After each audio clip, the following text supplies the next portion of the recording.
My name is Mary Murphy. I'm the former head of Department of Sociology, so I'm just a staff member of the Department of Sociology here in Maynooth, and I'd just like to say a sincere welcome on behalf of myself and fellow organiser Pauline Cullen, who's standing there, and Mags Green in the Department of Applied Social Studies.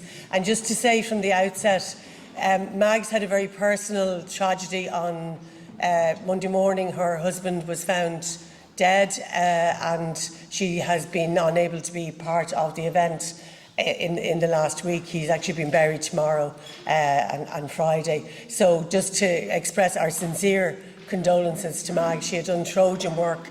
I know it's really upsetting for her, the bigger picture, but I know she would have dearly loved to have been here today as well, and she will be missed. So just to mark that very clearly, and to give our condolences to Seamus, her head of department, who will be going out to the funeral tomorrow and Friday.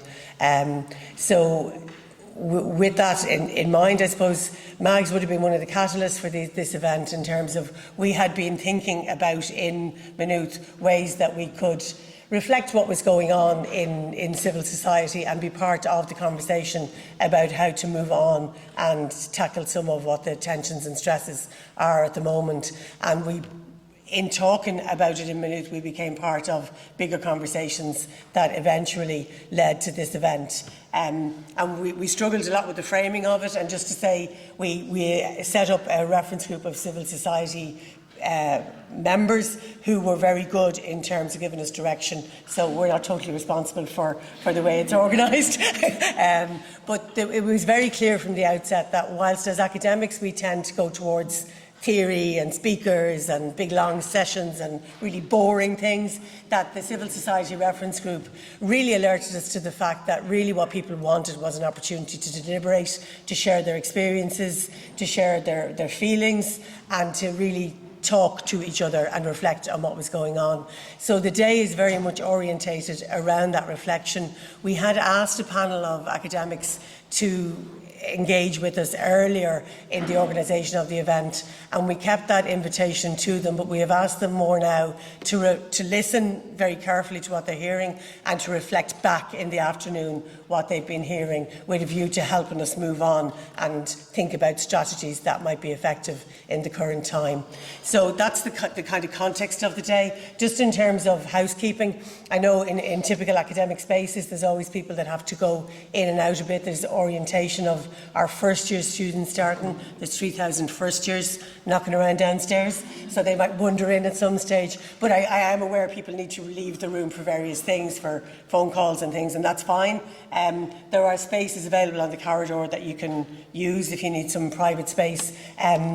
Mobile phones not to be used in here, but of course outside, no problem. You've been directed, the toilets are, most of them are at the just top as you come in from the lift in this corridor. There's one disability one down towards the end. And with an ethos of equality, we really tried to make sure that we were reflecting an equality agenda in the running of the event, and that we opened up to enable the voices that often find it more difficult to get venues to be heard. So with that in mind, we've asked various people to do some provocations throughout the day. Certain groups that we asked couldn't make it, and I have apologies from people from the disability sector and the traveller sector, both of whom would have liked to have been available to do it. We'd also said that we would have a sign language here today, and we were very happy to have that, but we had no demand for it, and we agreed with the sign language people that it is better for their scarce resources to be used where there is demand and where they're needed. So just to say that we are videoing the more public bits of the day. There's just 3 bits, and we will put sign language on those videos so that they can have as mass circulation as they can have from the event. People have asked about a list of who's in attendance, and as you know, there's GDPR things. So what we will do is we will email out individually to the list, asking people, are they happy for the list to be circulated, and people can take their name off the list if they don't want to be circulated, if that's okay with people. Otherwise, tweet away. We don't have a photographer here, but you know, if anybody doesn't want to be photographed and sent out in tweets, maybe just make it known at your table, because that would be the only way that you would be immediately identifiable. So just in terms of What will happen? A very rough outline, because as I say, like, civil society is messy.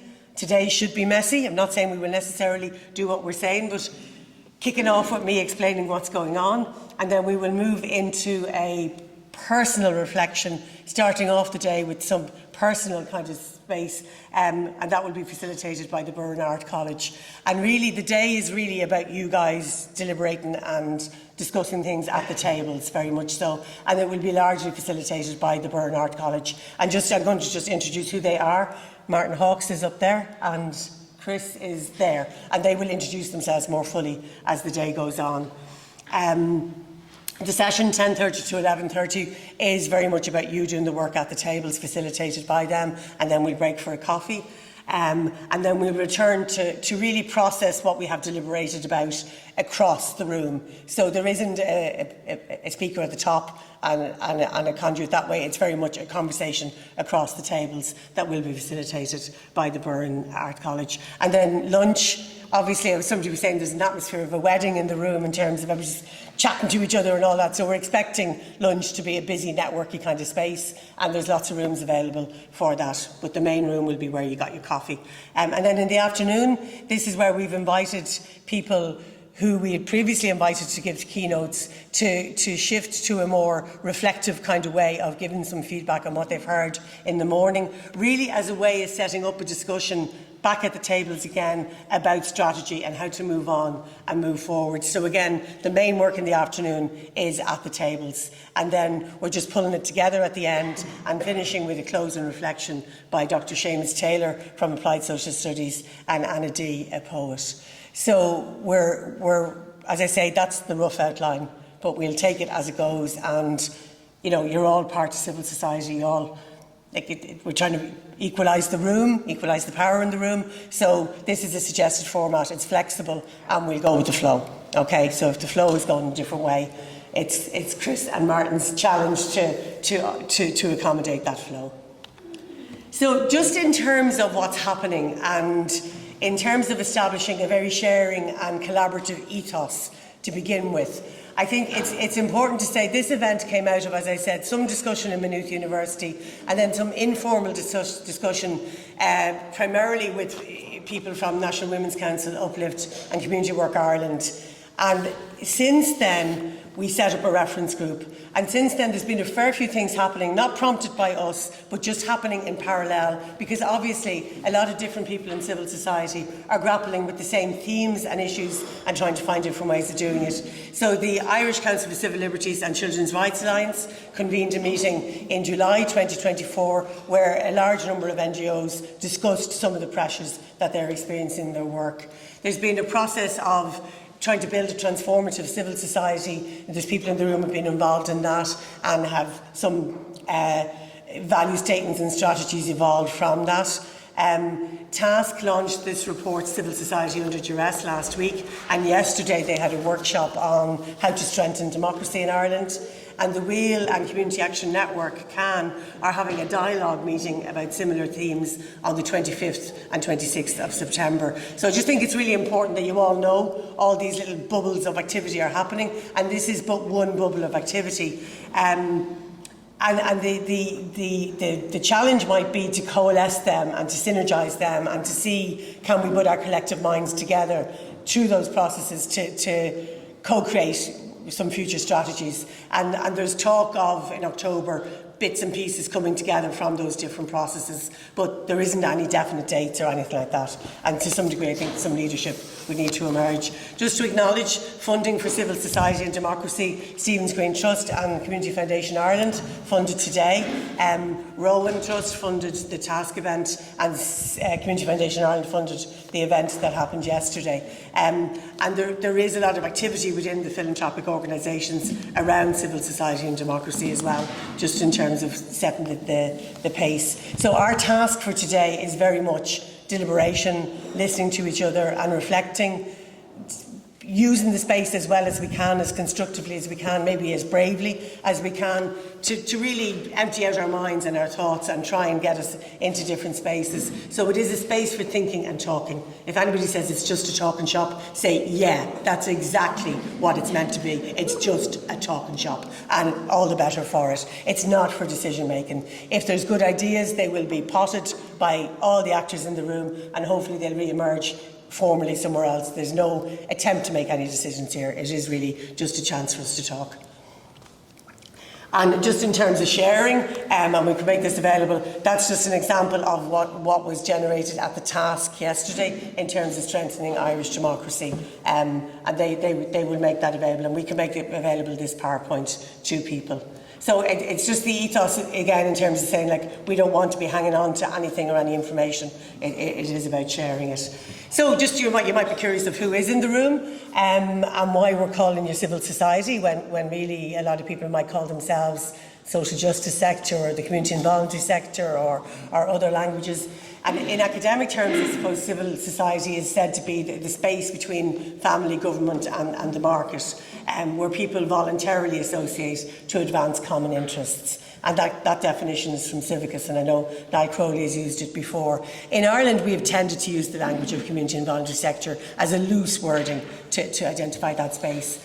And just to say, that space can be progressive, and I would like to think we have framed today as an invitation to the progressive part of civil society to come together. But it can be regressive, it can be conservative, and we know what that means, that there are other parts of civil society that voluntarily come together for a common interest, that don't share the same values, and that's important to say. It's also important to say that civil society, political society is part of civil society, but we tend to think of it differently for strategising. So there are some groups who are very much organised around electoral politics, and that's how they see their model of change, by standing for election and trying to achieve change very directly through the political system. Civil society overlaps that space hugely, and there are relationships between civil and political society that are messy and that we need to try and work through. There's lots of different spheres of civil society: the labour movement, the development sector, the environmental movement, the community and voluntary sector. And I suppose what we're trying to identify here is that part of the sector that does focus on social justice, on change and transformation, progressive transformation, and that has in common values around equality, community, solidarity, democracy, sustainability, hope, justice, compassion. You know, the choice of words is anybody's to make, but I think broadly speaking, it is important that we acknowledge that what we have in the room is that we have values in common. How we approach our work might be quite different. So to have respect for those differences, but to remember that underpinned it all is a common aim, if you like, a common North Star that we're all kind of aiming for. So it's not so much what you do, it's more why you do it and how you do it. You don't need the microphone. Hi everyone. So when you registered for today's event, you were asked to fill out a questionnaire, a short survey, asking you to reflect on some of the pressures that your organisation was facing in the current context. And Mags pulled together the responses and generated a bit of a word cloud for us. And this is a visual representation. I think everybody understands how word cloud works, but essentially, the largest letters here reflect the most frequent response. And so if everyone could take just a moment to have a look at the outcome of the word cloud, have a little reflection on it for a moment. I mean, we're really trying to think about how we can use today to perhaps unpack, at least this is the initial response you made to that question early on. It may not be the response you have at the end of today, but to think about at least where we started in terms of people's formal response to that question of the core pressures in your current civil society work in that sense. And I suppose we want to try and keep the focus on what might be dynamic in this space, what might be more long-term. Is there a temporal dimension here? Are we talking about things that have been part of your own individual and also organisational sensibility around where you're finding the pressure, the friction on your everyday work, but also then when you think about the longer term planning, would these also reflect current pressures in that sense? This is a poster that we got done for the event, and It says equality, community, solidarity, democracy and sustainability. I'll say a little bit more about it later on, but there are 1,000 of them, and the idea is just that we could begin to show our solidarity with each other by having some common framing of things. So if anybody wants to take a bundle with them, they're free, they're totally, we want to get rid of them today if we can, so we would really appreciate it. In mine, there's a little black sticker with the same words. The idea would be on mobile phones, on laptops, on diaries. Again, just a way of creating a common narrative across us to reinforce values that we think are important. So there's 1,000 of them as well. Take a handful, spread them around, family, friends, workers, colleagues. This book by Niall Crowley is there's copies of it available free. Up where Chris Chapman is sitting, eating. Yep, he's always eating. He said that. There isn't a coffee break scheduled for this afternoon. What we agreed to do instead is there's coffee available down there, and there's some munchies like cakes and scones and things available up there. So as you feel the need, go down and get a coffee and bring it back up to the room. So, you know, and you can do that, your collective table might decide to do that when you're working together, or you can do that as an individual, like you're free enough to do. There's also a basket up at the top for your name badges, because we do try and recycle them. So people could just, as they're going at 4:30, pop them in, and that's okay, okay? That's clear enough? Yeah. Okay, so this session, I was explaining earlier on that when we got together in Maynooth originally to plan the event as typical academics, we thought everybody would want some keynotes and some, you know, long academic inputs, and you told us no, that you wanted to deliberate and you wanted what you've got largely. And we had very respectfully asked May Shaw and Gerry Hassan to come all the way from Scotland to share with us their experience of civil society in Scotland. And the reason we chose Scotland was, you know, to some degree it's the home of some of the original philosophical origins of the concept of civil society, and it's also a very vibrant civil society, overlapping some of the key debates that we get here. So we thought that there might be a lot to learn from just an outside view, but one that has a familiarity with some of the context in which we'll be doing it. We also asked Jennie Stevens, who has just joined us in Maynooth in June as our new, I can get this right, Professor for Climate Change and Climate Justice. Just climate justice now. Wow, it's getting better and better. So Jennie was originally invited to be the Professor of Climate Change and has negotiated it into a much more innovative and creative space of climate justice.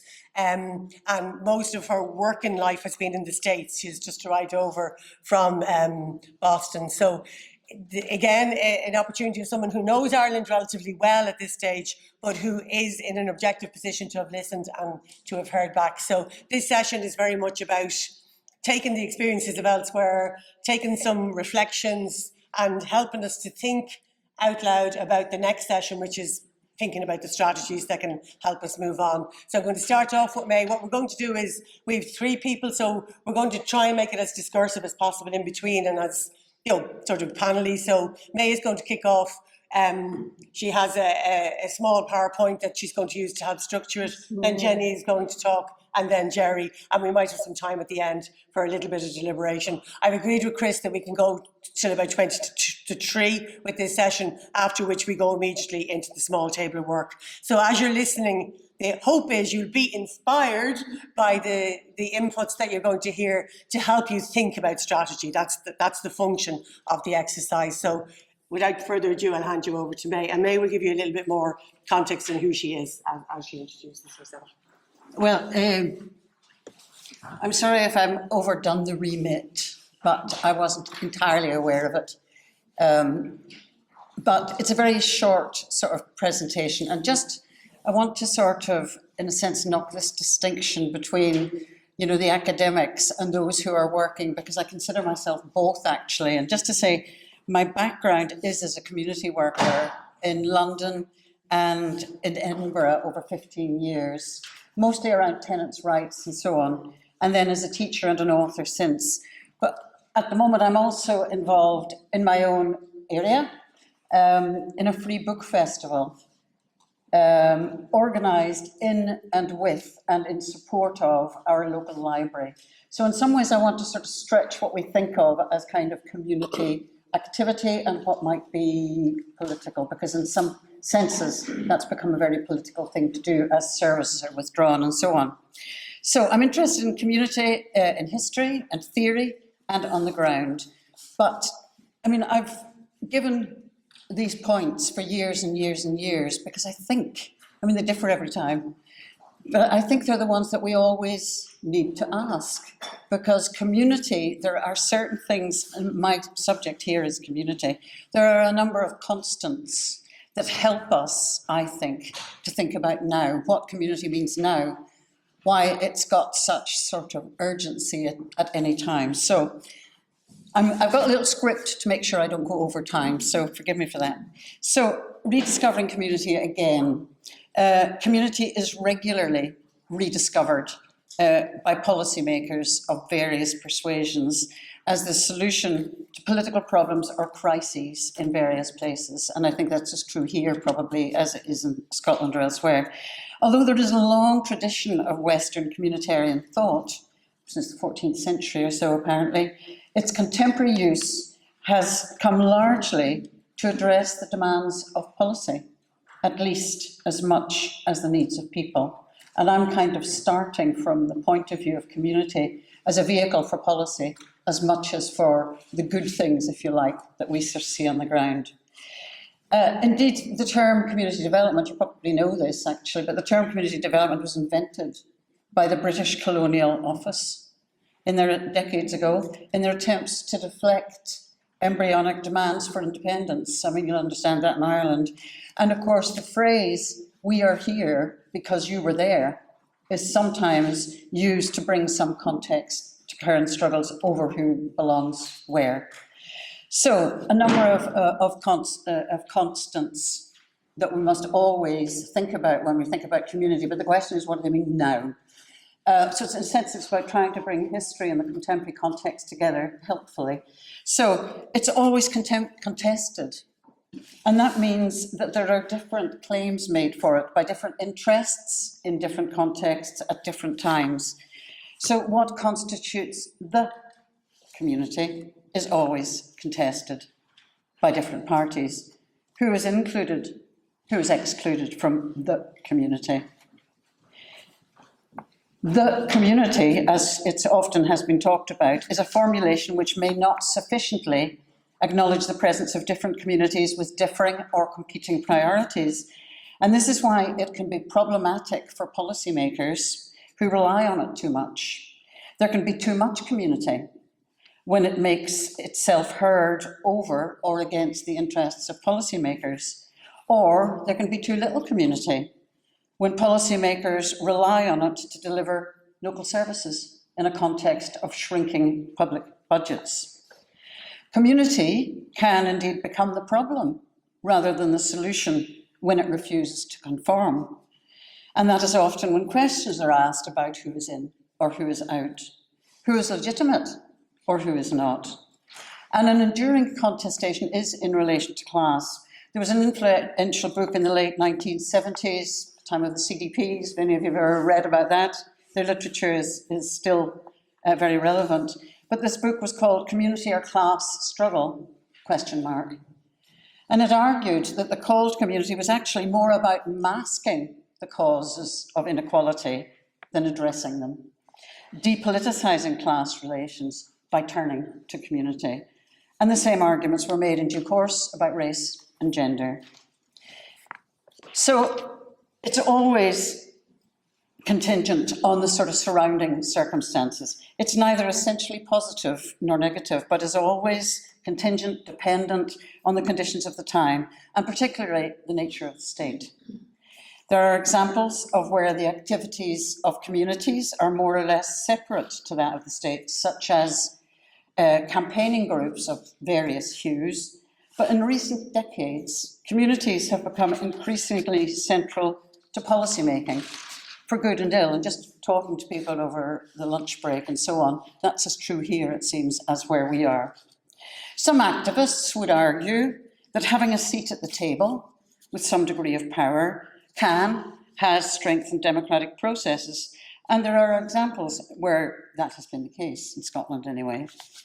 On the other hand, when community organisations become substitutes for state services, as they increasingly do, this can compromise the independence of those organisations in the eyes of the wider community, raising suspicion and potentially turning people against each other and away to alternative forms of expression.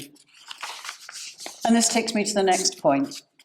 What constitutes community at any time doesn't happen in a vacuum. Apart from local circumstances, there is also the wider context, which affects everything. And there was quite a lot of talk about this morning. First, we are all subject to what's been called the context of all contexts. Neoliberalism, Gerry, sorry. Doesn't like it. A political and economic philosophy that emphasises free trade, deregulation, globalisation and a reduction in government spending, but has become so endemic that we barely notice it, which is precisely the point. In this sense, it has become hegemonic in the classical sense. And of course, nobody's immune. In fact, and perhaps with some discomfort, many of us will recognise the ways in which a neoliberal common sense has come to penetrate our personal, professional and political lives, so that it operates not only at macro level, but also in communication systems, policy documents, work programmes, personal relationships and self-identity. And this largely invisible doctrine, with its vast privatised financial gains and socialised losses, is the context that determines, to a large extent, which political choices are made and whose interests are served, and we shouldn't underestimate its power. And this doctrine poses extreme self-interest and egocentricity against publicly funded goods and services and community. Everyone can make it if they try, is the message. Be your best self, live your best life. And if you don't, it's your own fault. George Monbiot and Hutchison have just produced a book actually on the invisible economy, and this is a sentence from it. In the gap between great expectations and low delivery, humiliation and resentment grow. And I think that's, a very useful way to see it.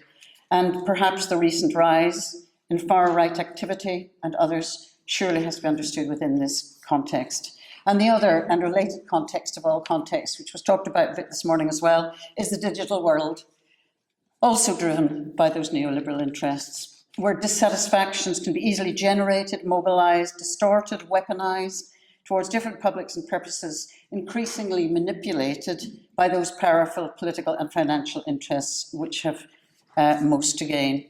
We were just talking about this morning. I went to see Varoufakis speak at something, the ex-Greek finance minister, who was saying capitalism is dead. Whoa. He said, no, because capitalism needs people to sell their labour.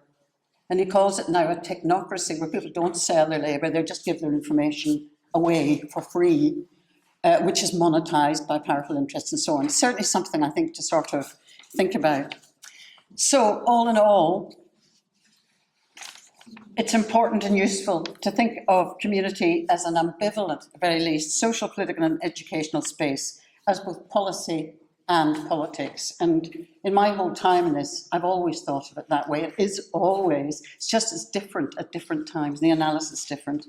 And I think, though, that it is in that contradiction that there may be some possibility of agency, of strategic engagement with the ambivalence of policy. And I did think, actually, knowing your place, ? Might be quite a good way to kind of explore some of that.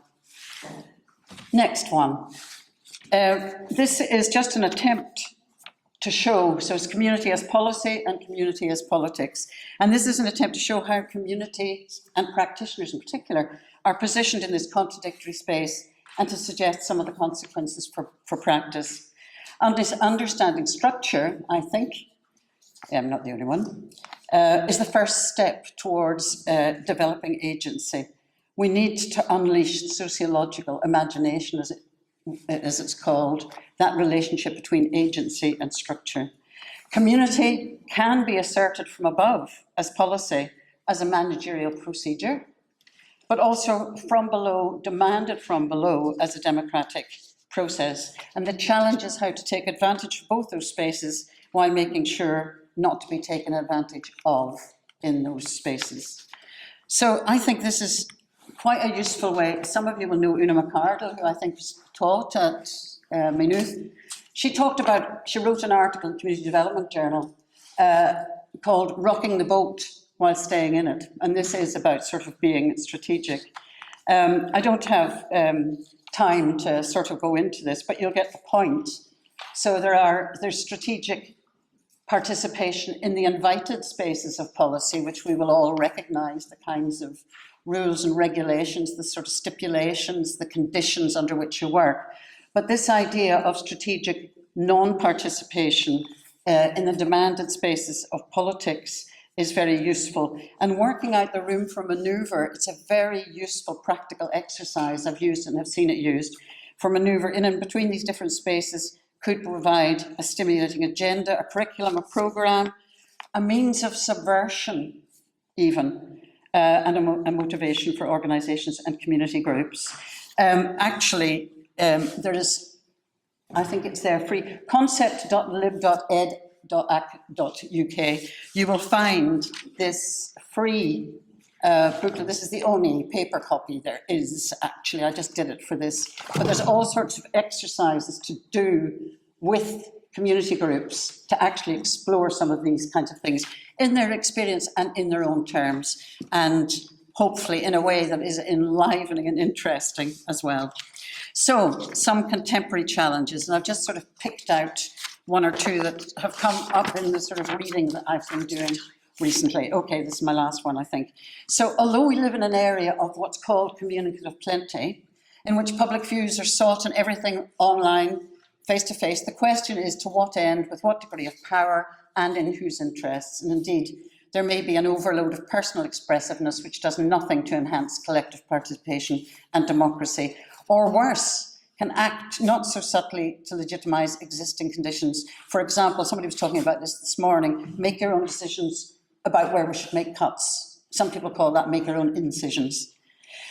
There are real grounds for legitimate anger or rage over material conditions for many in the wider politics of distribution, but there is increasing evidence that this can contribute to a sense of powerlessness and a dangerous lack of confidence in democracy.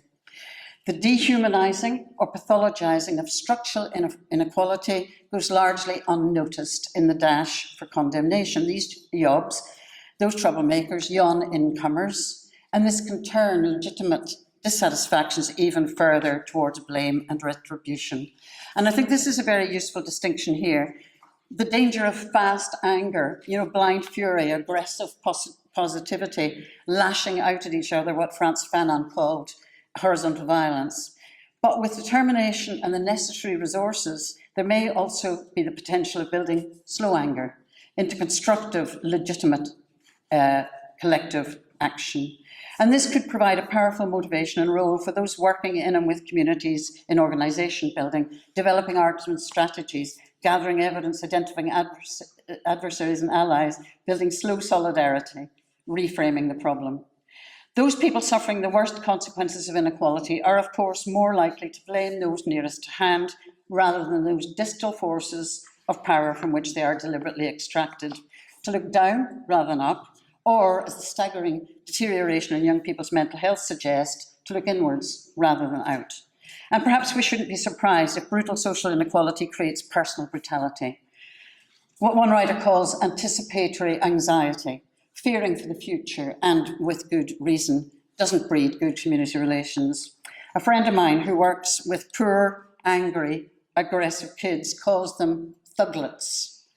Her point is that thugs are produced and nurtured as much by persistent insecurity and fear as by arrogance. In any case, as people before Prophet put it in your parliament, I think it was this week, you cannot pepper spray alienation, you cannot baton charge anger at social inequality, you cannot taser the housing crisis or use water cannons to wash away a culture of toxic masculinity, Finally, working with people to understand where power lies and find ways to subvert it could provide a useful counter to what they are being sold. Taking people into and out of themselves, to use imagination, as somebody said this morning, to support each other, to learn about political structures, to expose hypocrisy, to pour scorn on managerial nonsense, to express themselves effectively, and to do creative stuff that brings joy and community. The capacity to make real, purposeful connections may also be one way of subverting the compulsory positivity driven largely by a market model that dominates social, cultural life and the artificial divisions it creates. And this is just to show you an example. I just put this together from HSBC ads. Great, this is compulsory positivity, inclusion, and so on. Okay, that is it. And there's a subversion of it, which I think is really good.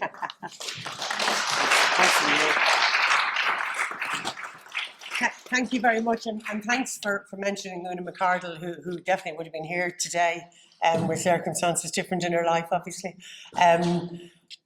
We're going to move on fairly quickly, so it's up to you to absorb what was a really rich, I think, summary of some of the issues, and that idea that, from quoting from Una's thing of rocking the boat while you're still in it, is the challenge that we're all facing. And a woman that rocks the boat while she's in it a lot is Jennie Stevens. So I'm going to hand over to Jennie, who's going to give her tuppence worth. Great. Well, thank you all, and thank you, Mary, and the organizers of today for bringing us all together.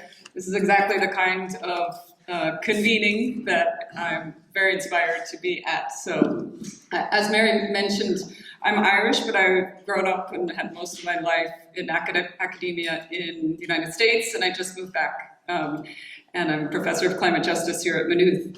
And I consider myself a feminist climate justice scholar activist, and I really think there's so much possibility and connecting theory and practice. And so there are three concepts that I actually want to introduce or enter into the conversation here today. And I want to build on what we talked about this morning.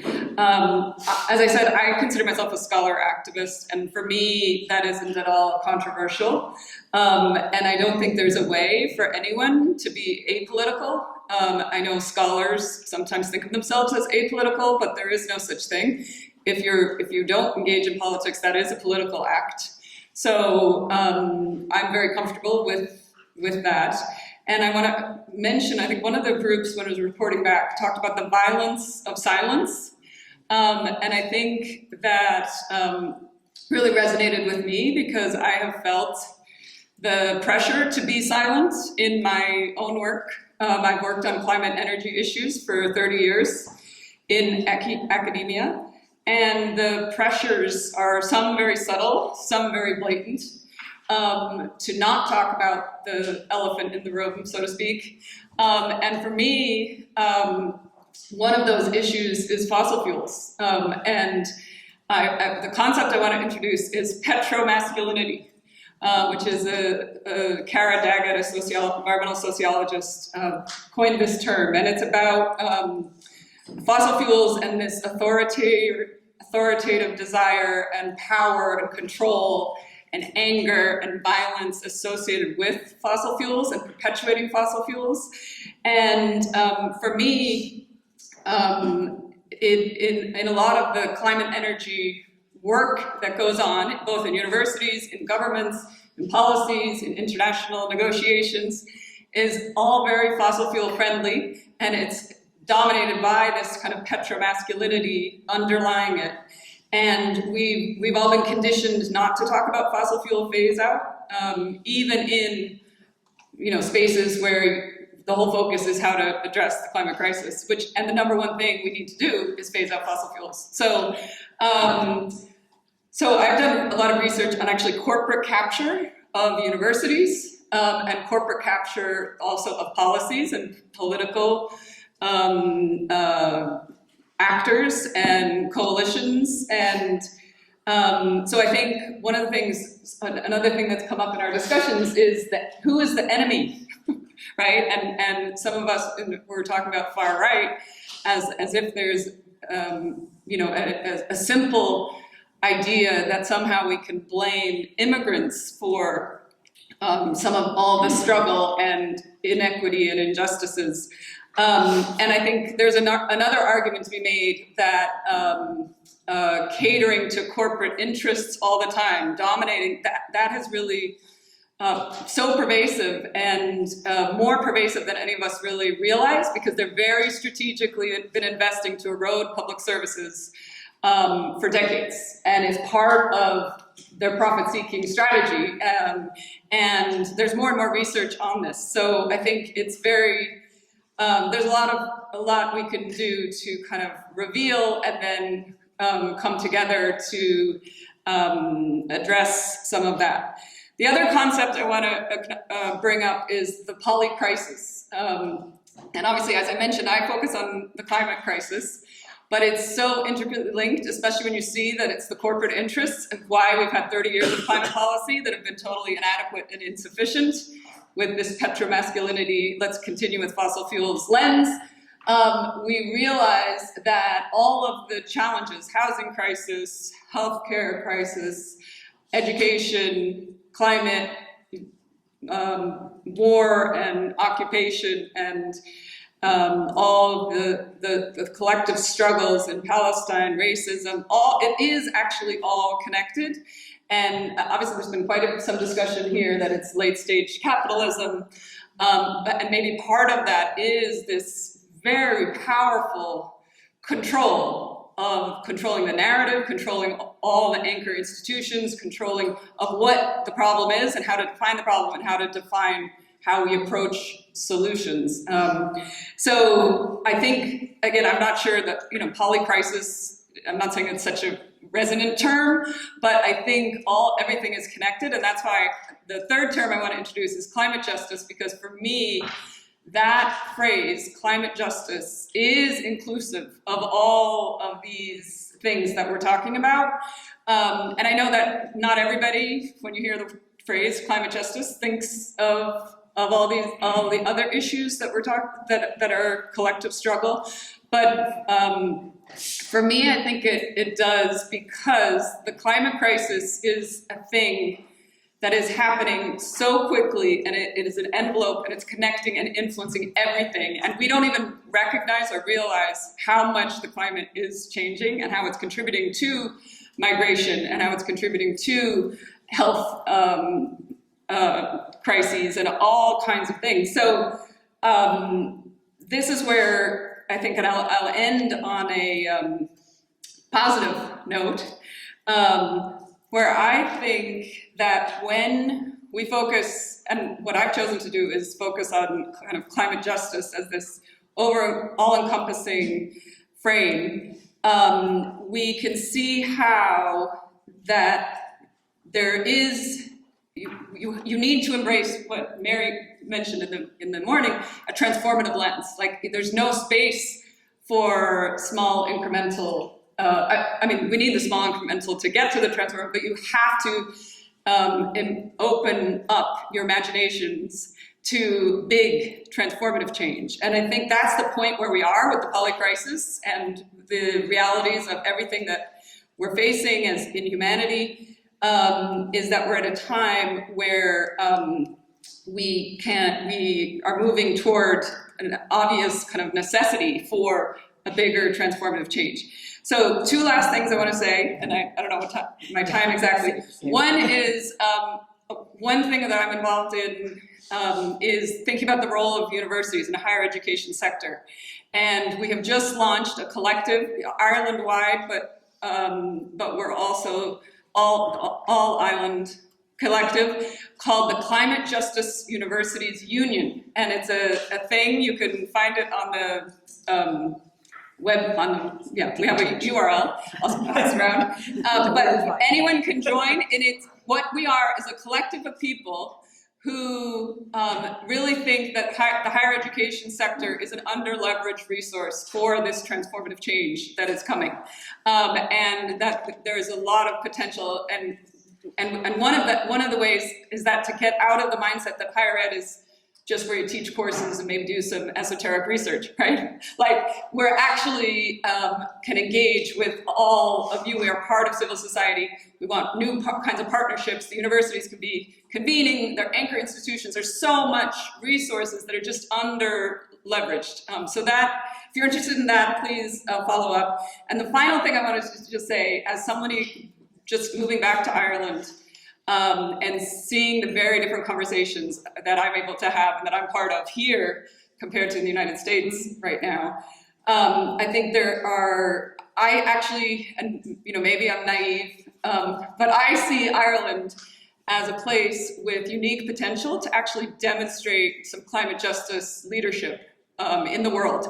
And Ireland has had a history of being, people say, what's that phrase? Punch higher than your weight, or bigger impact than the size, right? And I think that the values that I see very deep in Ireland are fairness, number one, equity and justice, like people get and really believe that things should be fair. And that you might take that for granted. A lot of places in the world, you don't assume that is even a thing. Right. Secondly, kind of the decolonial resistance to extraction and exploitation, and that is also deep. And finally, caring and empathy for others. And those three things are deeper here than in a lot of places. Still, they've been eroded in other places. So I just want to say that I do think if we can be in coalition with each other and collective action, leverage all the institutions and resources and people, there's a lot of potential for climate justice leadership here in Ireland. So thank you.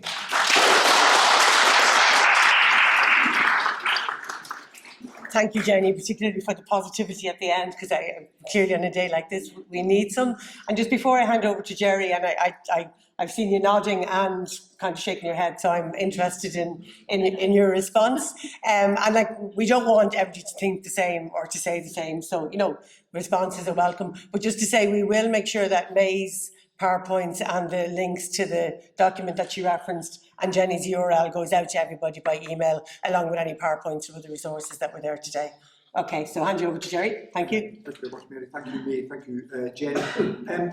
Just a quickie, I've been an academic. For the last 3 years I've been something called Professor of Social Change. That's half the time working out how little I know about so much with people. I think that's one of the keys to the world and the complexity we live in. Working paths through that, there's so much lots of us don't know, and just admitting that. Obviously I'm a community organiser, I've been involved in some amazing development trusts in Scotland.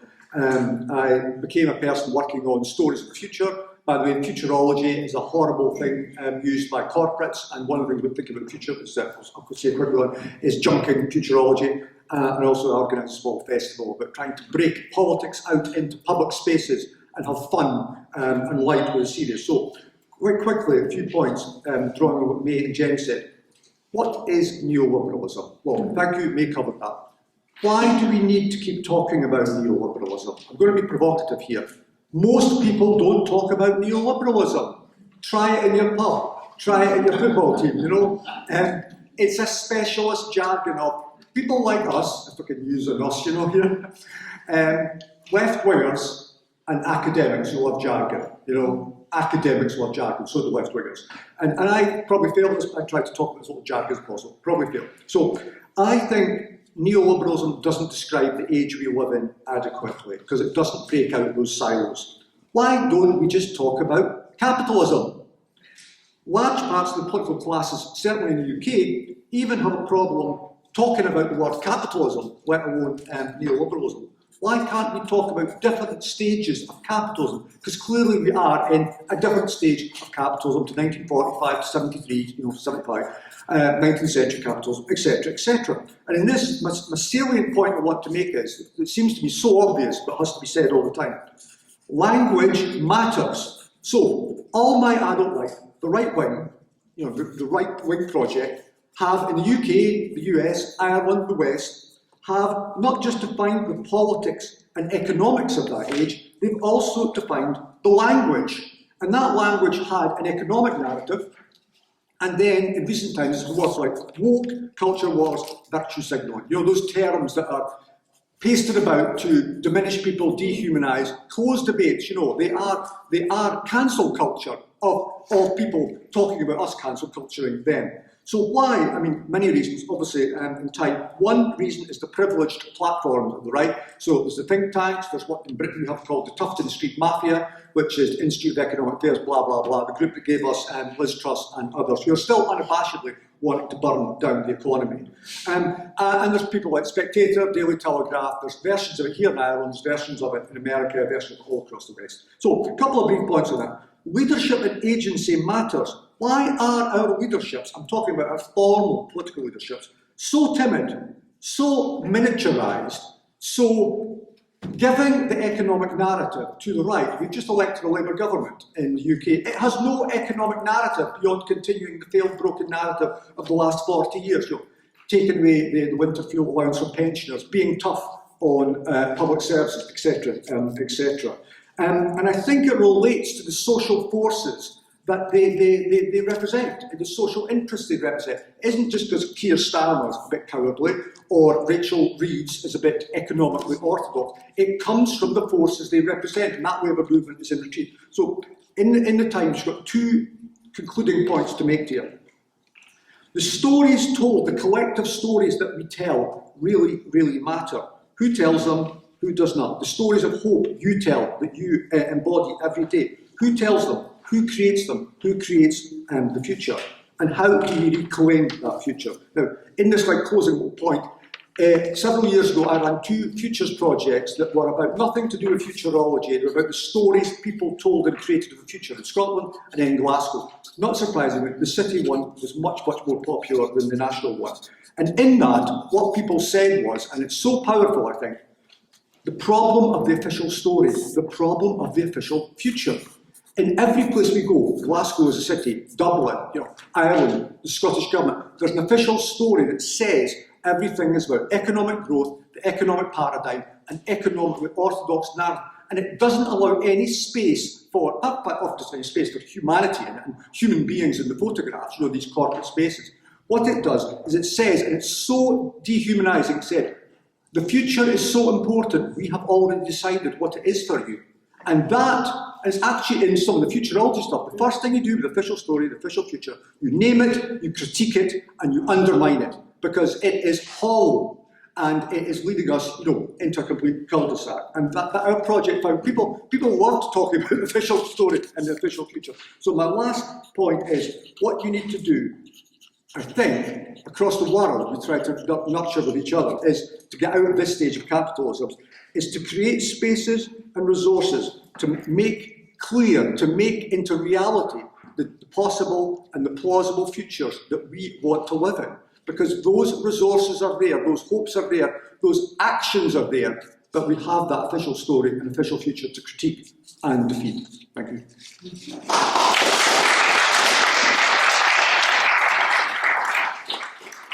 Thank you very much, Gerry.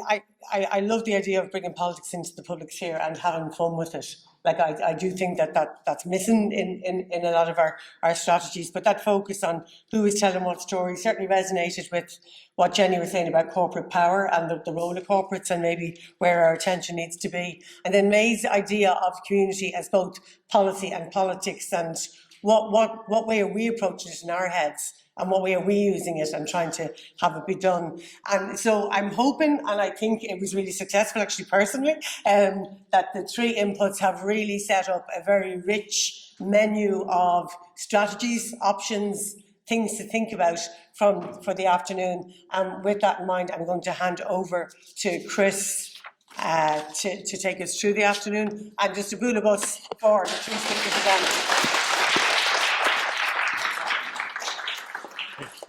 Apologies, just to say, Leon Diop should have been in this session. I'm glad he wasn't, because there wouldn't have been time for him. But he did give apologies earlier this morning. We just got the message late because it came through a different kind of vehicle to get to us. So just to acknowledge that his name is on the programme and to hand over again. They're the provocateurs. This one is Ailbhe and Anastasia for this session.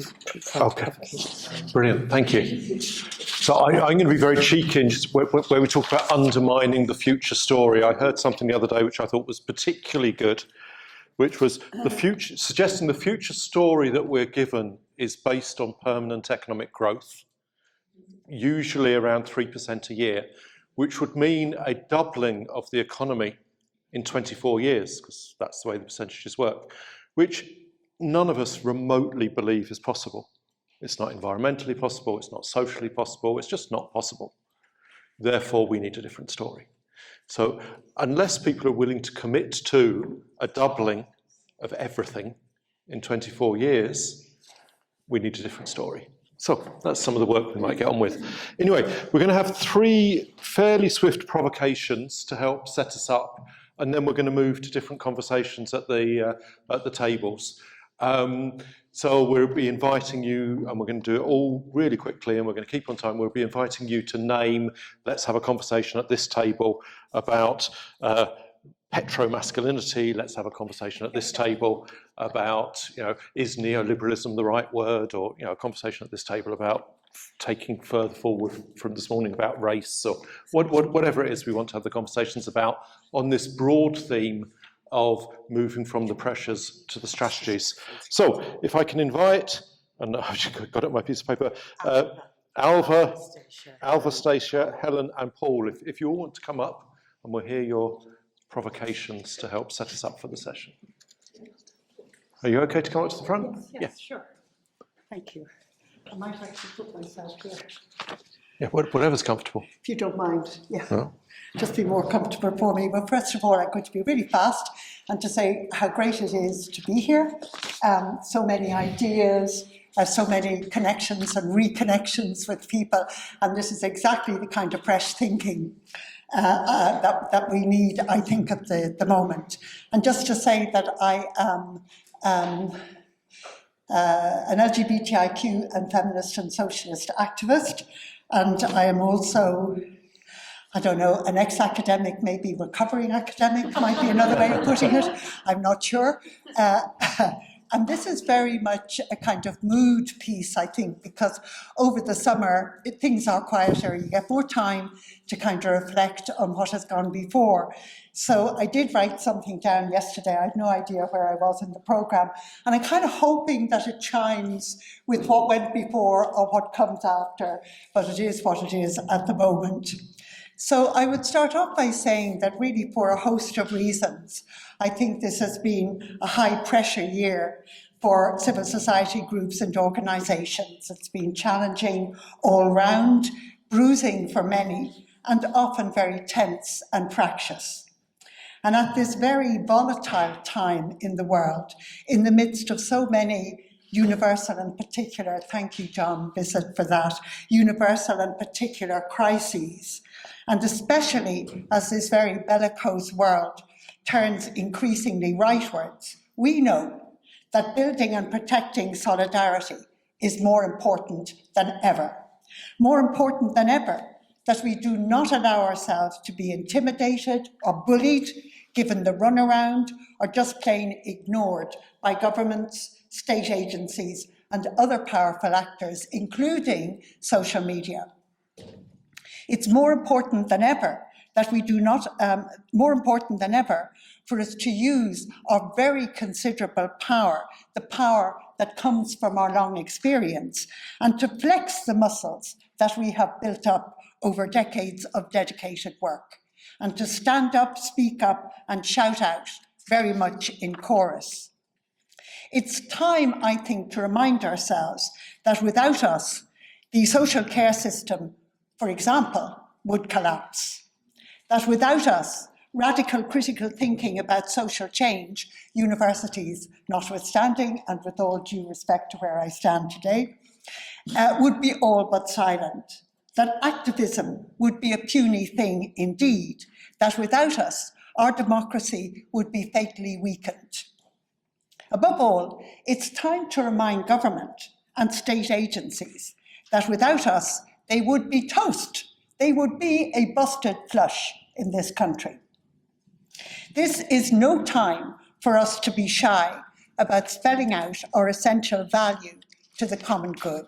And I hope that this is the hope for the future. We also need to be very clear that as civil society groups and organisations, that we have an independent working relationship with government and the state. We are not their friends. We are not their minions. We need to be able to be forthright and direct in our dealings in this relationship. We need to be able, in all circumstances, to call out inadequacies, omissions, failures, or frank wrongdoing. And we have to be able to do this without fear of jeopardising our funding, or, just as importantly, without jeopardising our good name and public reputation, and without fear of the kickback from vicious, toxic, horrible social media. Sometimes, often, we have to be able to say no to the great state apparatus. That's my phone. Oh, no, sorry. That was mine. It was mine. I thought I was keeping an eye all the time. I know I have 0 left, so I will give you my very last thought. Second last thought, actually, that I think our independence as civil society organisations is always hard won, hard fought for, and it is very precious. It is really crucial, and we must defend and fortify it. And just to finish, you know, I often think of the great Lou Reed's very powerful admonition when he said, "This is no time to turn your back." He went on, "This is no time for phony rhetoric. This is no time for political speech. This is a time for action, because the future is within reach. Our job is still and always to fight both for the present and for the future, that it may be equal, just, safe, sustainable and humane for everybody without distinction or difference." And we know that we can do that so much more powerfully if we do it in solidarity, in chorus, if not always in absolute harmony. I know it's over. Good. It's over.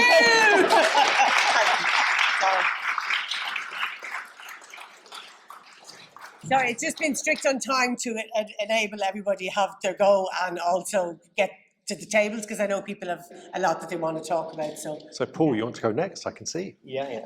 Okay, thank you. Yeah, hi everybody. My name is Paul Ginell from the European Anti-Poverty Network. I want to talk about a paper which we put some copies on your desk, on your tables. Probably not enough for everybody, but we can send more afterwards if you want. So, just to kind of explain where it's coming from, since last November, a group of people from community organisations, activists, have been meeting.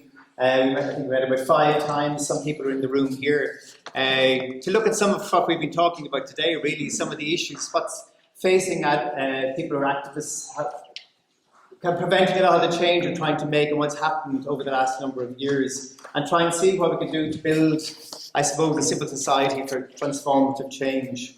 And like a lot of what's happened this morning, we've kind of looked at some of the internal and external barriers and challenges facing community organisations. So we consciously haven't used sector, because that was questioned. Everything we said was kind of teased out and questioned over time. So I'm not going to go into those. They're kind of detailed in the paper. I'm sure different people have different issues, and the language in the paper can be questioned and so on. We're putting it out now as a summary of our discussion in a way that people can take it, discuss it, see what they want to take forward from it in some ways.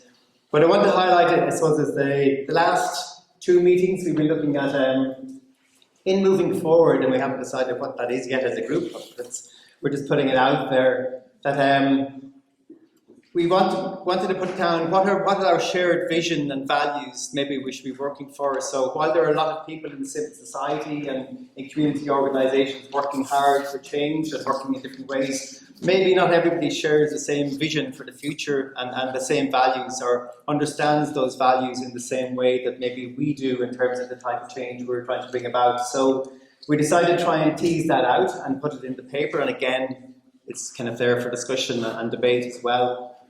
So I'm not going to go into it in great detail. The vision is there. Values we thought were extremely important, and I know that this is also being done by Mary on that poster as well, which is important. So the values which we've stuffed a lot under them are equality, ecological sustainability, community solidarity, and radical hope.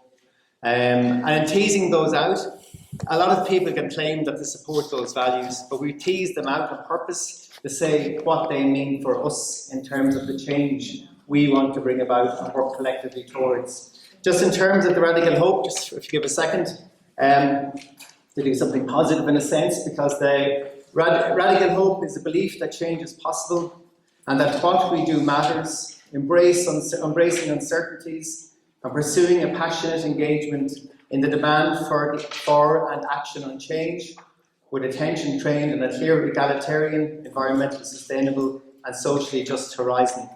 So that's what that means, and it's the positivity and the hope in terms of taking this forward. Paul, it's my job this time to come on. Sorry. Okay, yeah, try best. So it's a process. We're meeting again next week, as some of us are. There've been about 25 or so people. Some have attended one meeting, some have attended all the meetings. If other people are interested, we're very welcome as well. We just want to make sure, in a sense, that people subscribe to the values and vision that we've outlined in this. And it's a process, and people might criticise some of what we have here and want to take it, and use it in some ways. We're trying to encourage this conversation, and events like this and the one yesterday, and there is another event at the Field and so on. All of these are very much connected to this in terms of trying to bring about that transformative change which we all want to see. Thank you. Thank you. Thank you, Paul. And do we have Helen as well? Do we have, no? Or? Brilliant. I'd much rather stay down there, but you're making us... Well, you can, if you want to stay down there, you can. Stay 3 minutes. Whatever you want. Okay, I have something nice and neat written, but then I'll use smart, clever people said it. So I'm going to be brave. I think we've been asked to be brave here today. So if you're comfortable, I'd ask you to close your eyes. Close your eyes. If not comfortable, then don't. I'm putting my timer on my Fitbit right now.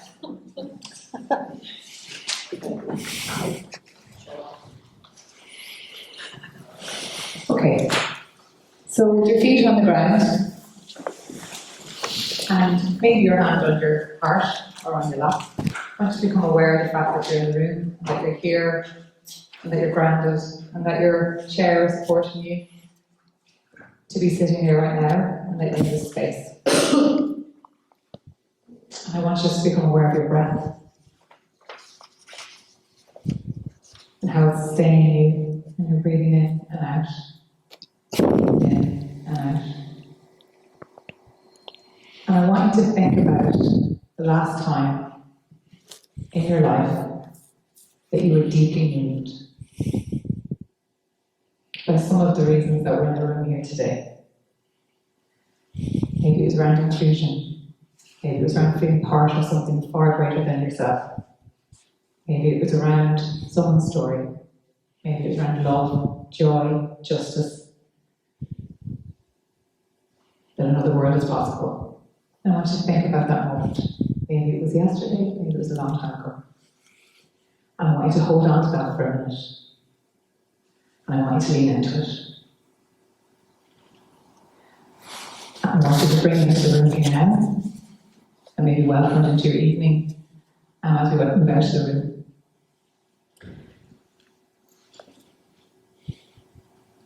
So when I first came out to the movie, I was deeply moved by the idea that difference didn't equal deficit, that difference was beautiful and wonderful, and something to be celebrated. That's one of my memories of being deeply moved, was the idea that actually difference was beauty.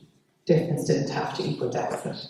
And I'm forever grateful to community work for teaching me to draw the dots, the line between the dots, and what happens when we connect all of that up. That difference is a wonderful thing to celebrate, as opposed to something to be afraid of. I hail from the west of Ireland. I'm raised in a family in Northside Dublin. I still see myself as belonging there. I'm from a town that wants to be welcoming and vibrant, but also the town with long-term unemployment, or it's in the poor shadow of other tourist towns in the county, where recently there's been some protests. But I've leaned in and listened to my family, and my mum is well able to see what's happening. And she's saying, I see what they're doing. They're buying up property. They're making a fortune. The system's broken. Mortified for the people who have to walk past those protests who are already in the town, who are new and welcoming. And I listen to my mum because I love the way she talks about it with her own language, her own accent, her own take on immigrant protests in town in the west of Ireland. She's the same woman who probably single-handedly got more people to vote yes in the marriage referendum than anybody I know. Because people saw in her a story of somebody who was aware that difference equals beauty, difference doesn't equal deficit. And they connected with her as a retired teacher more than her daughter who works in an NGO in Dublin. So look, as we move forward, I think some of the questions that have been asked today are all the right ones, but it's about how we slice them off and when we do. So my fifth bit is beeping up here. I'll leave a couple of questions for us. As we move forward, we know, and it came up today, the paradigm is broken, it doesn't work. It's patriarchy, it's capitalism, but we're asking ourselves, I think today, how pervasive is it in our organisations, in our teams, and in our sector? Freire asked us to ask the question, why? Why do things the way they are? Why do things stay the same? And in whose interest do things remain the way they are? Or migration policy, or housing policy. In whose interest do things remain the way they are? That's what Maynooth offered me 20 years ago. And that exercise, every time we do it with people, with students, with people from communities that are oppressed, it is powerful. Are we doing enough of it? In terms of how is the world? Secondly, conscious creation space. Do we have the right spaces? Are they brave enough? We used to always talk about safe spaces when I first became a community worker. There's no such thing as a safe space. We need brave spaces, and do we have the right ones, and are we having the right conversations? I wanted to bring the magpie into the room. My friend Sally Daly talks about magpies, that we're layering up our nests. We need to beg, borrow, and steal unapologetically from each other.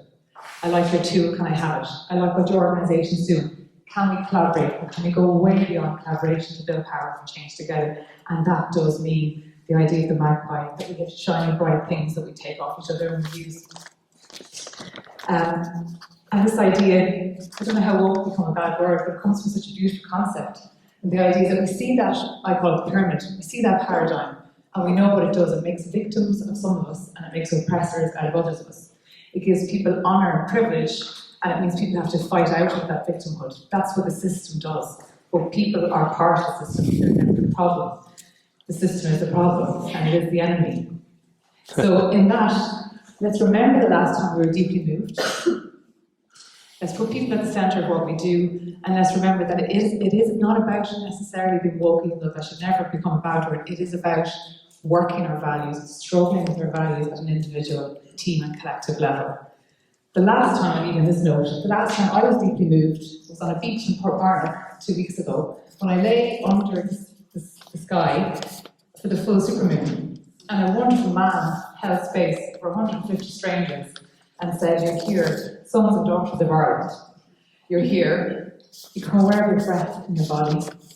The ocean's beside you. You're all welcome. Come as you are." And I thought to myself afterwards, and I rang a fellow community worker, Tommy Coons, in the Bluebell, and said, "You need to get your men's shed out here." Because they're trying to find ways to get into the water and out of people's skin when they're struggling so much around addiction or poverty, etc. So I was deeply moved, and I thought to myself, if community are showing up on beaches like this, for space like this, and they're not at protests over there, there's stuff to work here with. So maybe being deeply moved and building on that. Thank you.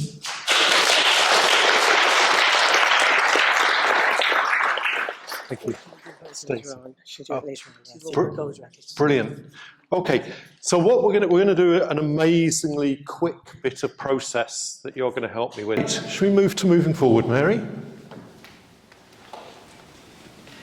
Thanks for saying the graveyard shift, I know. Yeah, just before we move to moving forward, Stacia had agreed not to do her provocation just to allow us to go into group work sooner, so I just wanted to invite her to make her provocation.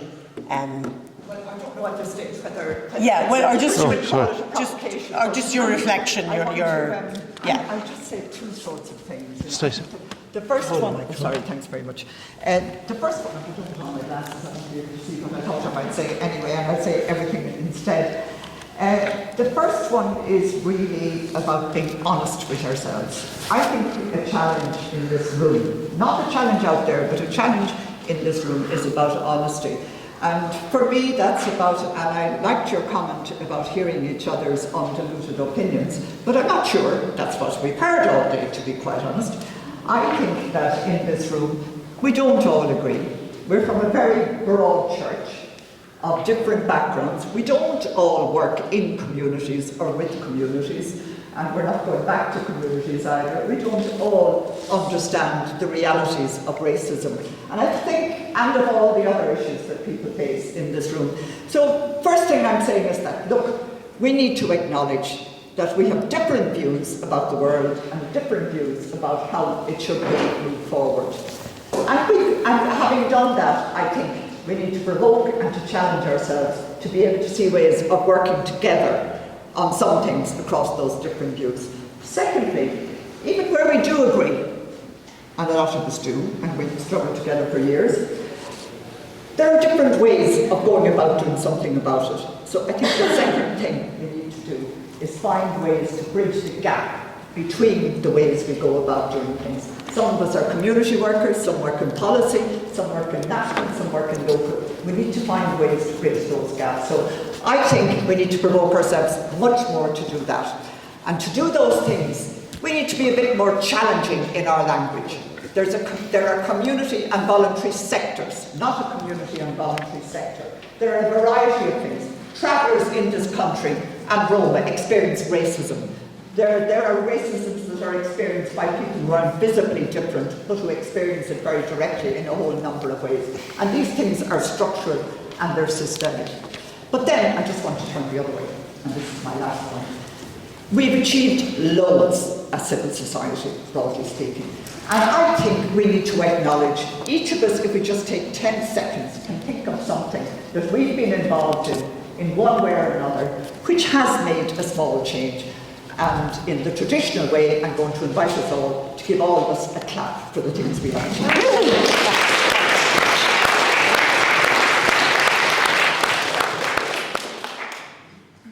Okay. My job is to kind of just bring it together, and I don't want to keep people late, and I want to make sure that Anna, Dee and Seamus Taylor get ample time to make their closing reflections. So just to say, in terms of moving things forward, and I mentioned at the start of the day that this is but one conversation that's happening across, as Stacia says, the community and voluntary sectors, or civil society and the different sectors. And this is all that we know. There are lots more, to be clear. And, we haven't consulted widely about what is going on. These are just things that popped up into the email kind of thing that we knew of because we were organising this.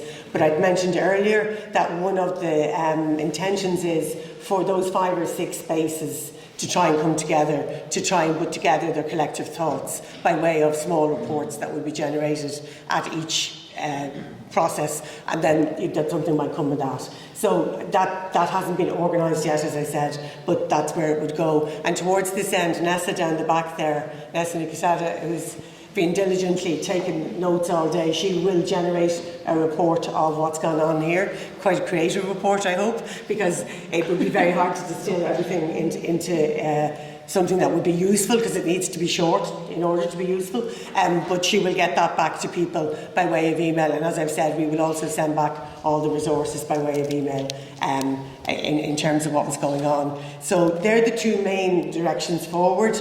Today, I will reiterate, it was about deliberating and active listening and reflection.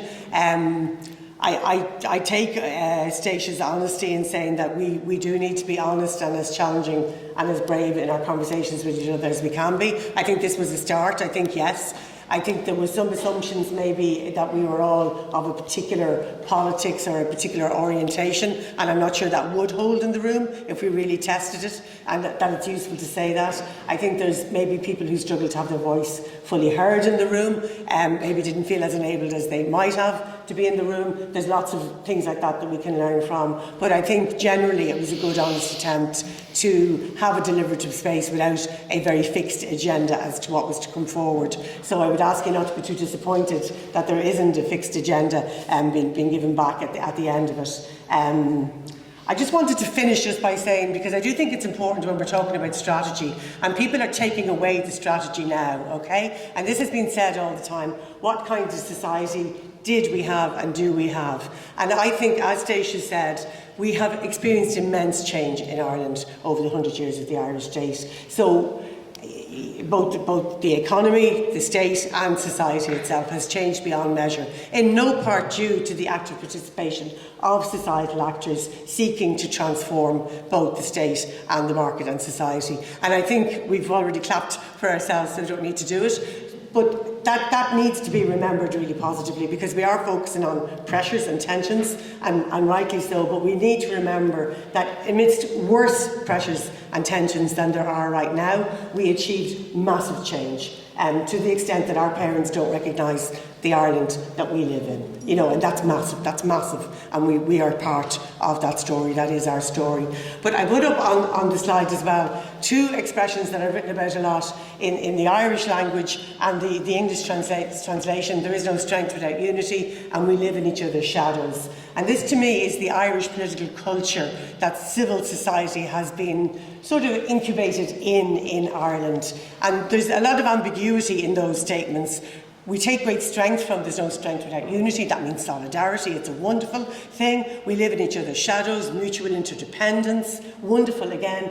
But it's also quite controlling, quite narrowing of what the scope of what we're allowed to do is. So to me, this is about the strategic ambivalence of Irish society.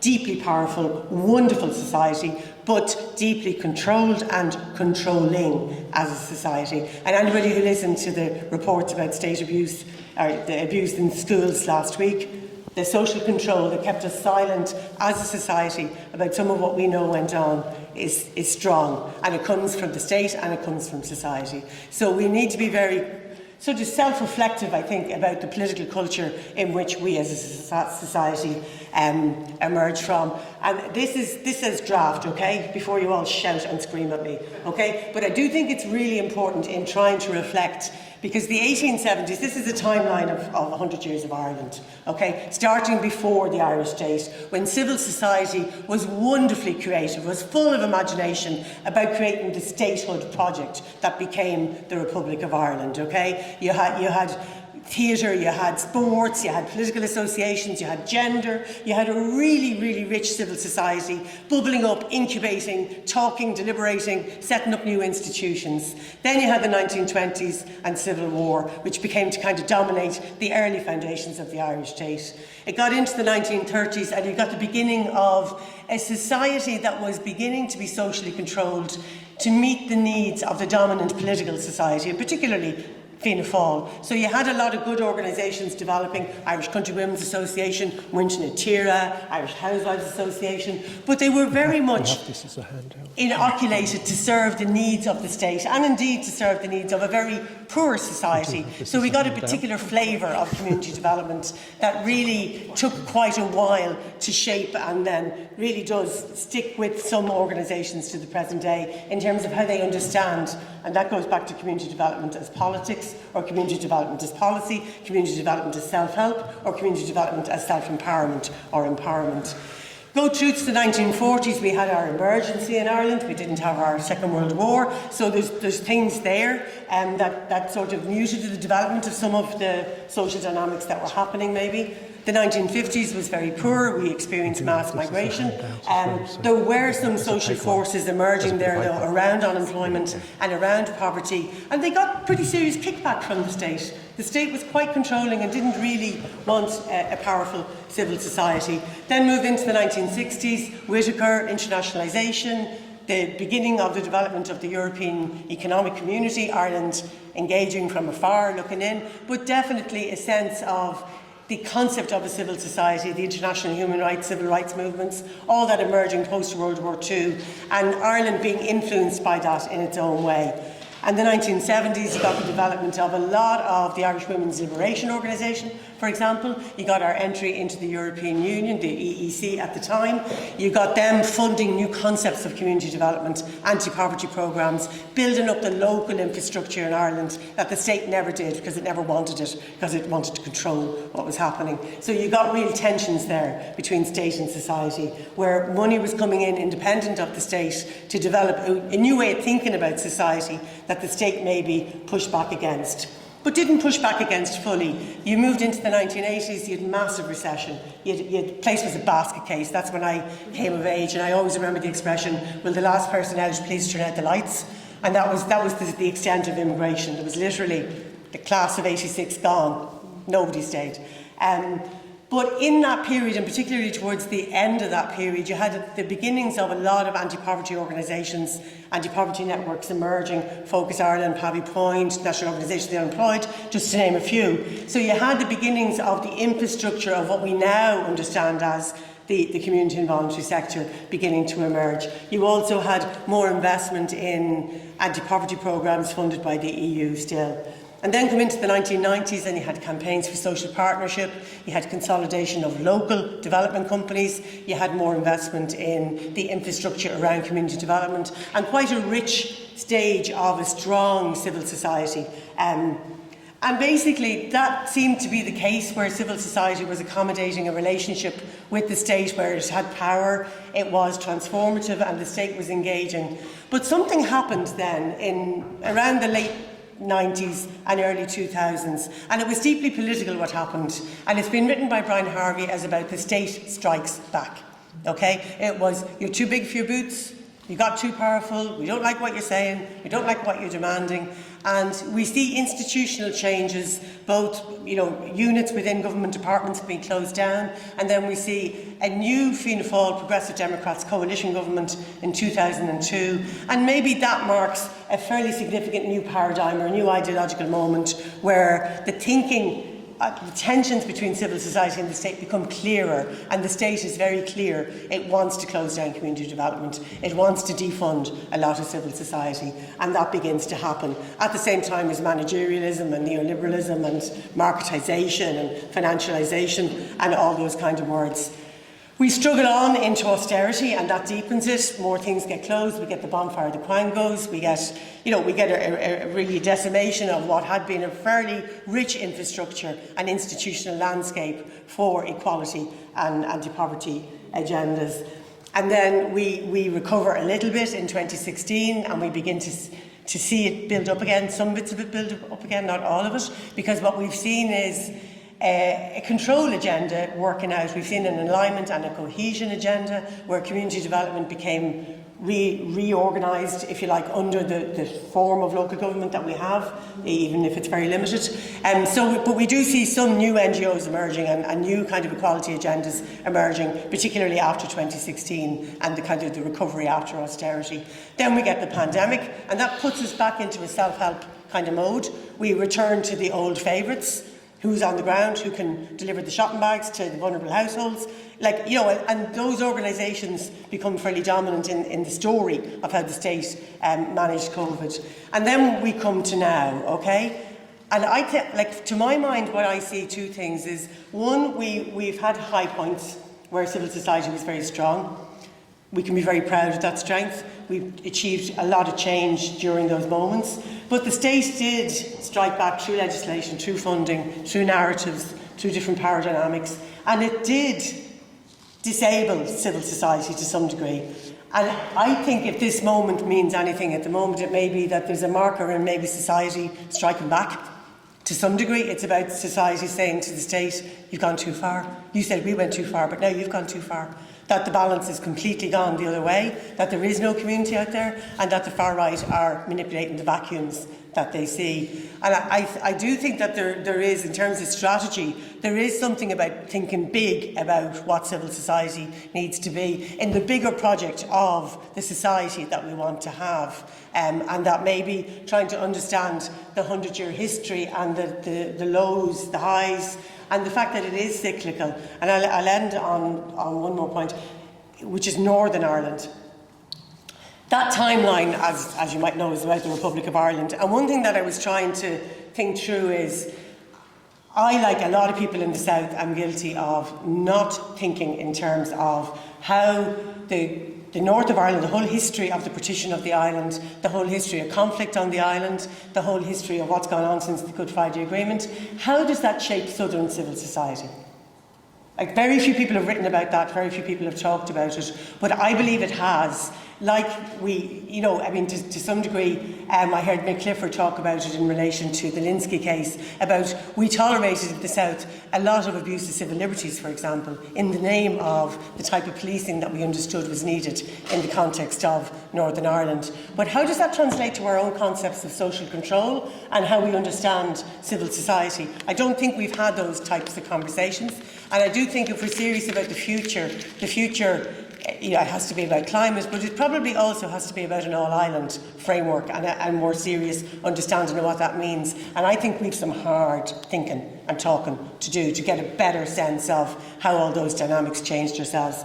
And one thing that really struck me, so I started trying to map what the timeline in the north would have been for civil society. And what really struck me, and I'm no expert on the north and civil society, but it struck me, their experience of political culture, of legislation, of war, of the Second World War, like they had a lot of different things shaping their civil society than the south of Ireland did. And that, we need to understand that better before we can do our north-south collaborations and thinking, because we're coming from quite different spaces in terms of how we've been shaped. And I'm going to end on this. I promise I will end. Okay, so just in terms of, I was on the narrative table there, so this is no surprise. But I think one of the people mentioned the violence of silence earlier on. I can't remember. I think Seamus, you said it about Palestine. But I think there is something about silence. We have learned to be far too silent, whether it's about child sexual abuse, whether it's about policing, whether it's about Northern Ireland, doesn't really matter. We've learned as a society to be relatively passive and silent. And I think we need a more vocal civil society. And if we can't do that through our NGOs, we need to find other ways of doing it as citizens. That would be my own personal take on it quite now. And I've written about this about 12 years ago, so it's not, but we were very silent during austerity. Like, we watched as various groups got the funding cut from under them, and it was like, thank God it wasn't me. Jesus. Keep the head down and keep quiet and hope. But the quiet are guilty. And I think that's a beautiful Irish expression. That's stronger maybe than the other ones. And to end with, and this was said earlier in terms of Albert Einstein, the world is a dangerous place, not because of those who do evil, but because of those who look on and do nothing. And that to me is the challenge for strategy, is the world is looking and feeling more dangerous for us all, but we have a job to do, and we cannot be silent. We have to find ways of enabling voice, of enabling our stories to be told and our values to dominate. So that's my history lesson for the day.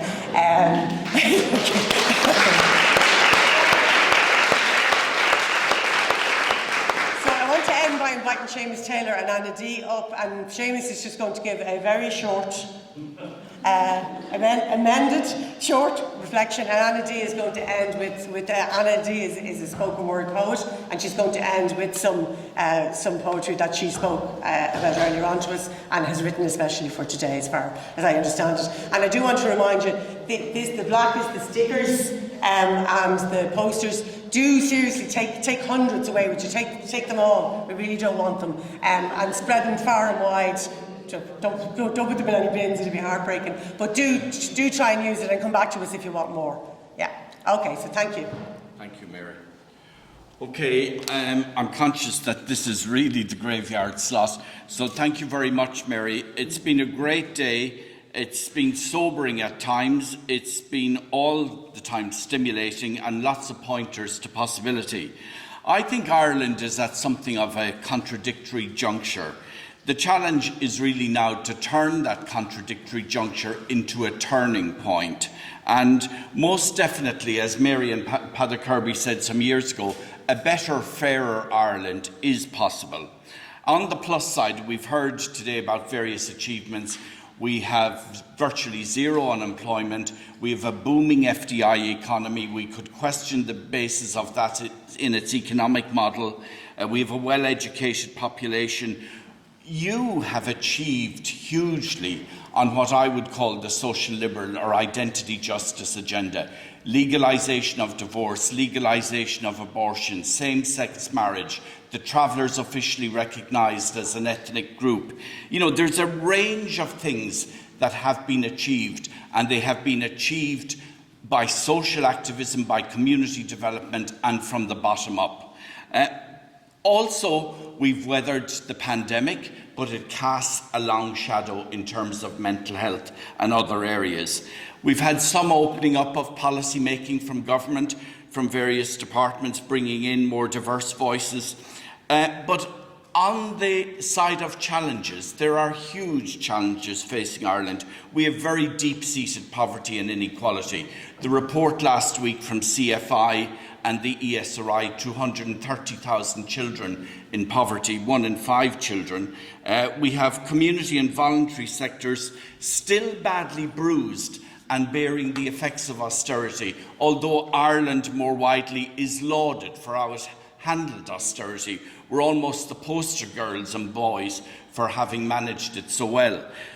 We have a very major housing crisis, huge housing inequalities across the generations. We have our two-tier health system and a mental health crisis, both in terms of services and response.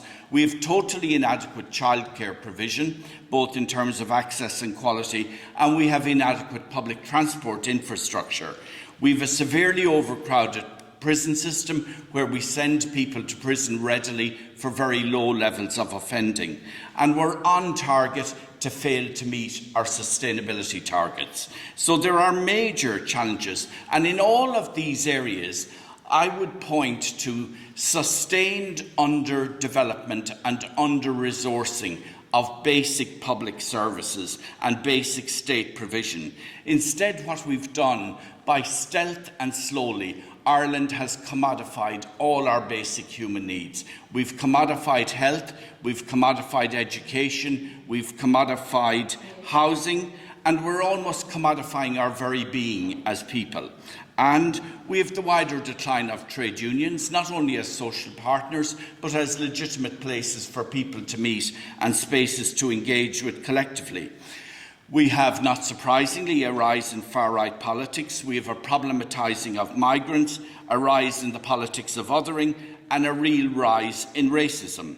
We have a hardening of civil discourse in a context of it being under-policed, particularly on social media.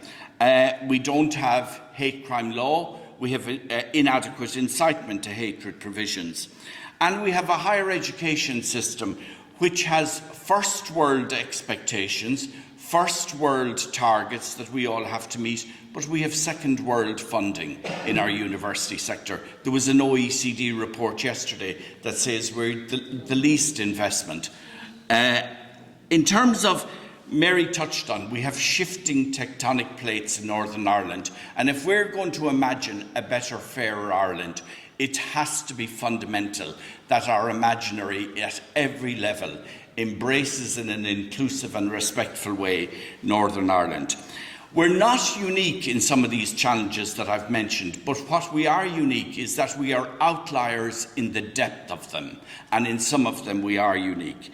The depth is so deep in Ireland because we are, in a sense, the poster girls and poster boys for extreme neoliberalism. We have sold ourselves to become the epitome of the successful small island open economy. Enda Kenny talked about Ireland being the successful island at the centre of the world. And if you take neoliberalism on its own terms, we are quite successful. You know, I would say Ireland is able to give a reasonably decent life to about 2/3 of its population. It's not able to do so in a sustained way for the whole population. And I actually think you could conclude that neoliberalism is doing all very well in Ireland, thank you very much. And the crisis isn't in neoliberalism. The crisis is in social democracy, I would say, and to a lesser extent in social liberalism. We have not been able to come up with an alternative that the people opt for and put in place such that it becomes embedded as the accepted policy approach. We've never had a social democratic Ireland. We've had parts of a social liberal Ireland, but we've never had a social democratic Ireland. And I think that's where the challenge actually fundamentally lies. So I think that what we need to be doing is go back to that old issue that came up this morning. We need to better link identity justice and distributional justice, or what you might call class and identity, or recognition and redistribution. The two things are both sides of the same coin as social justice. Mary and Padder Kirby made that point years ago in about 2007. I think we need to go back to that. That needs to be our sustained focus. That doesn't mean that a focus on class alone will solve all the issues. One set of injustices are not reducible to another, and we need to be able to address things together. We need to be able to address things separately, but we need to see the connections and build the strategic alliances where they need to be built. And in a way, we need our social cake, and we need to be able to eat it. And modern social complexity demands that. That's what we need. It's not one or the other. I would say, I'm conscious of the time, and I don't want Mary coming up with... The thing to hold on to, and the importance, Anastasia touched on this earlier, a lot of the most progressive social change that has been achieved in Ireland has been driven by civil society, by social activism, by community development. If you think of any of those issues over the last 35 years, they have not emanated from the state. You shift the centre of gravity on issues, and then the state responds and to a certain extent takes on board the issues that you raise, and to some extent it blunts them, it incorporates them, it dilutes them. But that is what needs to be held on to, that social change on the issues that we are very often most concerned about come from the progressive end of civil society.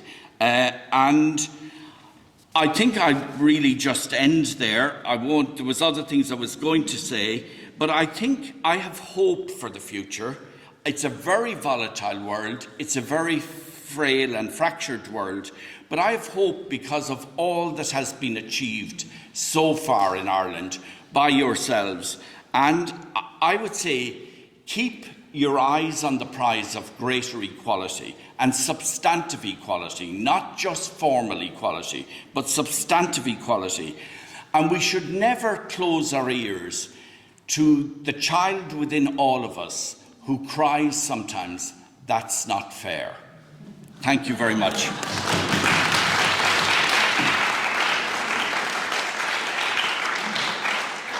So now we give the definite last words to Anna Dee, and thank you again for staying with us, because I know Anna has put a lot into this, and it's great to have this input. Thanks, Anna. Grand. I won't keep you long at all, and I do hope to leave you on a note of radical hope myself. My name is Anna. I'm a spoken word poet, and I suppose I could be considered an artivist.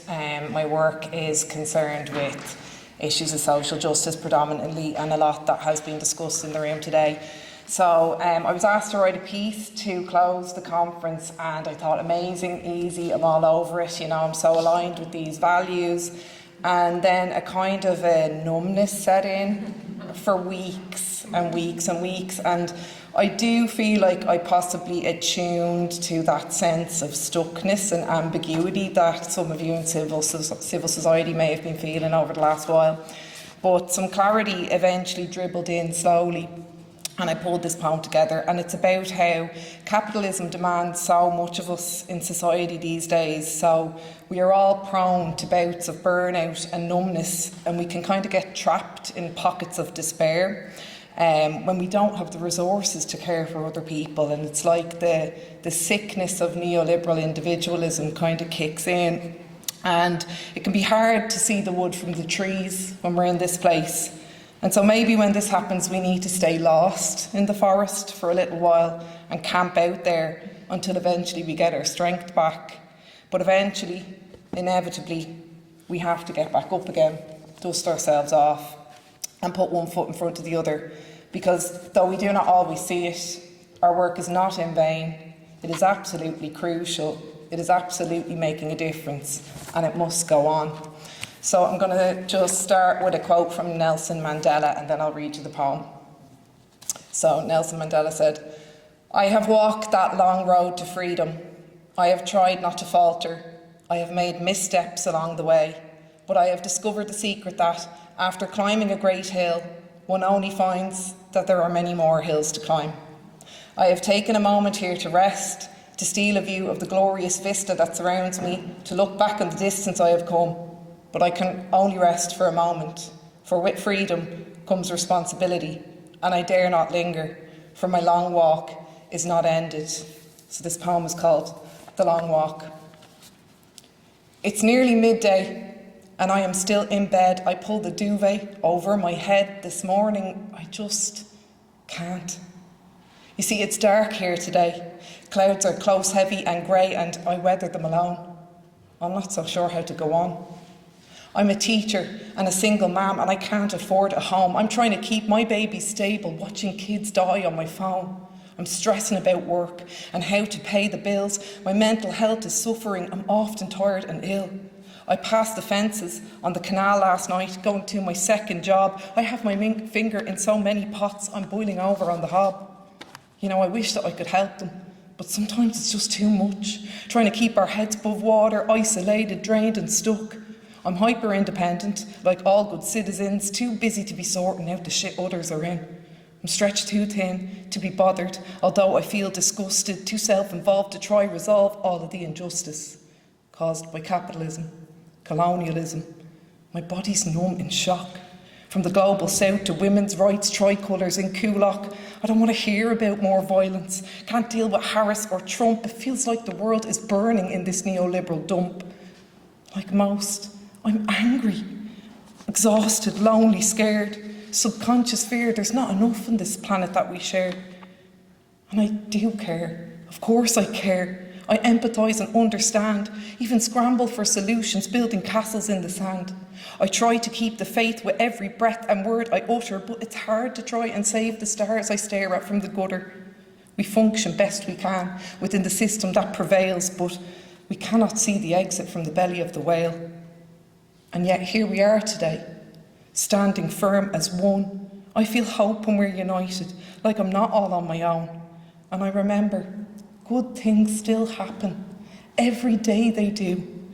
Every day good things happen because of good people just like you. And the kindness of strangers often renews my faith, and there's been many examples proving love does conquer hate. I know you face unending challenge. Conflict and crises abound, and help rarely comes from states, it comes from grassroots on the ground. Housing, climate, poverty, war and the far right. You're trying to make progress, getting worn out from the fight. But someone's got to do it, all the work you do. I know you might feel like it's hopeless, but things would crumble without you. Humanity hangs in the balance, and it's you that draws that line. You are the fabric of democracy, preventing its decline. And I know that's some weight to carry. I feel its burden too, but there are groups of people out there who feel safe because of you. You see, the earth still spins, though its cracks are showing. The flowers, the plants and our children keep growing, so we have no other option but to keep building and keep going. We're out here building peace. Brick by brick by brick, we lay foundations of a resting place for a society that's sick. We keep on planting trees, though we won't sit in their shade, but their limbs will grow to shelter future seeds on future days. And I know nothing of tomorrow, only that it will bring more days in need of quiet strength, softness and feeling, more days in need of us, warriors of light, born with sensitivity that forces us to fight for those out on the margins, for we have traced those edges too. We persist, we resist, we exist for the world to be renewed. And there is a new world coming, though it comes in soft and slow, through the roaring of the fighter jets midst winds of bombs that blow, across the sea scum of pollution, past the merchant ships of pain, over mountains of destruction and corruption's endless reign, through repeating waves of chaos, in the eye of evil storm, in the new world trickles gently like a creek or a pebbled stone. It won't roar in like a lion, but clandestine it creeps still, and it will flood the hearts of many if we hold tight to our goodwill. Freedom's a constant struggle, but at least we're not alone, and small wins add up to progress, history has shown. So put down your arms a little while when you feel weary and unsure. Just don't give up the fight, and don't lose sight of what you're fighting for. And if you need to rest, rest. And if you need to talk, talk. Recharge, refuel, regroup. Then let's embrace the long walk. Thank you.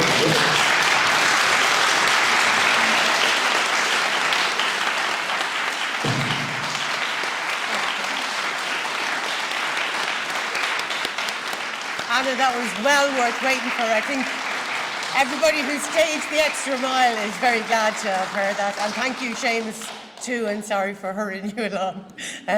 Look, it remains just to say thank you. Our funders, a couple of them still here, St Stephen's Green Trust and the Community Foundation Ireland, and the Department of Sociology and the Department of Applied Social Studies.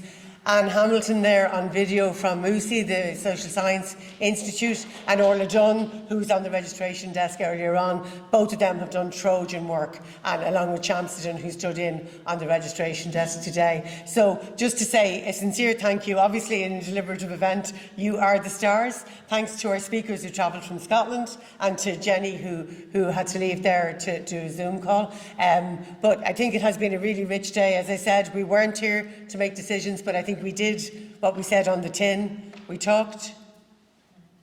Oh yeah. we talked and deliberated, and we have got ways of keeping those conversations going.